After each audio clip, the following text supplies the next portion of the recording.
Hey guys, my name is Janet Soriano and I'm here today on a Q&A question that I have from a past client that I have, and it's all about how basically this client came to me because she was very overwhelmed, and she wanted to know, how do I create a good navigation flow for my site, and how do I manage my site in order to get out of overwhelm and be able to get things done much faster, right? And today we're gonna talk this topic before I get into another client call, because I really want to talk about this. I really want to emphasize that you can get out of overwhelm, and your website can actually be done once you have an action plan. But we're gonna talk more about that in a little bit. So basically, when you are starting out your website and you want to know how to create a navigation, the very first step is to list out all your main pages. So your home page, your website, about page, your services, and maybe if you have a blog, or any of the main sub pages as well, right? So you want to list out all your main pages. That's step number one, right? Step number two is that you want to understand the end goal of your whole website. First, you want to know the end goal of your whole website. What is your website going to be? What's the goal of your website? Is it to get subscribers and provide value? Is it to actually book clients? Or is it to actually have clients get on free calls with you? What is the actual end goal that you want? And be very specific when it comes to that, right? And then you want to know what's the end goal for each actual page. So maybe for the home page, you want to attract your ideal client and inform them that they're in the right place, right? You want to let them know that you understand their problem and you have the solution to their problem, and you're the best person to be able to help them, right? And then second, on your about page, you want to create trust.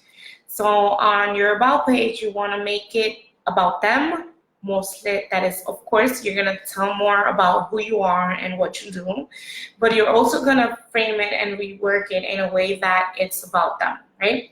And then your services page, you want to inform your ideal client to take action. What are your services? How you can be able to help them, and you also want to give them a call to action on your services page so they can be able to take the action that you want them to take. You always want to tell people what you want them to do on your website, because we are as humans, we always want to know we always want to know what to do next, right? So demonstrating that next step for them, that's very easy. It's a very user-friendly website that you're going to create, right? And then your blog may be of free value, free content, and you want to capture emails when you're giving out these free content, because you want to create a relationship with that visitor that comes to your website, right? You want to capture emails so you can later on send them more emails, so you can be able to create that relationship, nurture that relationship, and then be able to sell to them. Sometimes when we come to a website, we might not buy from you from the very beginning. We may buy in a few months or in a few weeks. Once we have more trust, we like you, we create that know, trust, and like factor of buying, right? And then the whole point of that is that you understand what each page does. After you understand what each page does, what you're going to do is that you're going to reverse engineer the end result, right? So you're going to understand that if your homepage is about to inform your ideal client, it's about creating attraction, is about telling people what you want them to do, then you definitely want to be able to guide them in the right direction, right? So your homepage may have different sections, little bits and pieces of your About Me section, and your services sections and your blog, and you want to inform them that they're in the right place, right? And from there, you want to give them calls to actions to actually go into your services page, or actually just sign up from the very homepage to your email list, right? So knowing the end goal and connecting that to each of the pages will help you create that flow throughout your website, right? And then the second question is, how do I manage my website overwhelm, and how do I actually get things done much faster? And the main reason why we're mostly overwhelmed when it comes to our website is because we don't know what to do first, what to do second, and what to do third, right? So we're all out of the place. We're looking for other people's feedback on it, but that may not be our ideal clients, right?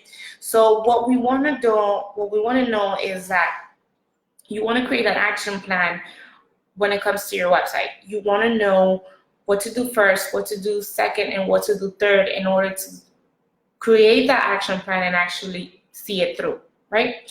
So it's eventually about creating a structure from when you start to when you finish, okay? So I'm gonna leave you to that. I also want to tell you that in order for you to create this plan, you gotta understand that your website must do three things. It must attract your ideal client, right? And it must attend to your client's immediate need, so they can be able to say, hey, yes. And it must drive action, meaning that you're telling them what to do, you're telling them what to take action, you're telling them to subscribe here or buy now or do the things that you want them to do. Okay, so I think we're gonna cut this short, and I actually have my notes here.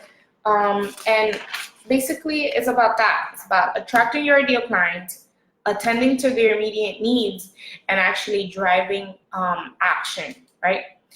And when it comes to conversions and having them actually click on the website, it's really about knowing their emotional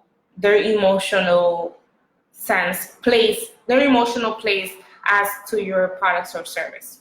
Okay, so I know that I said it was 10 minutes, but it's actually gonna be less. So thank you so much for watching, and catch me out if you're watching the replay.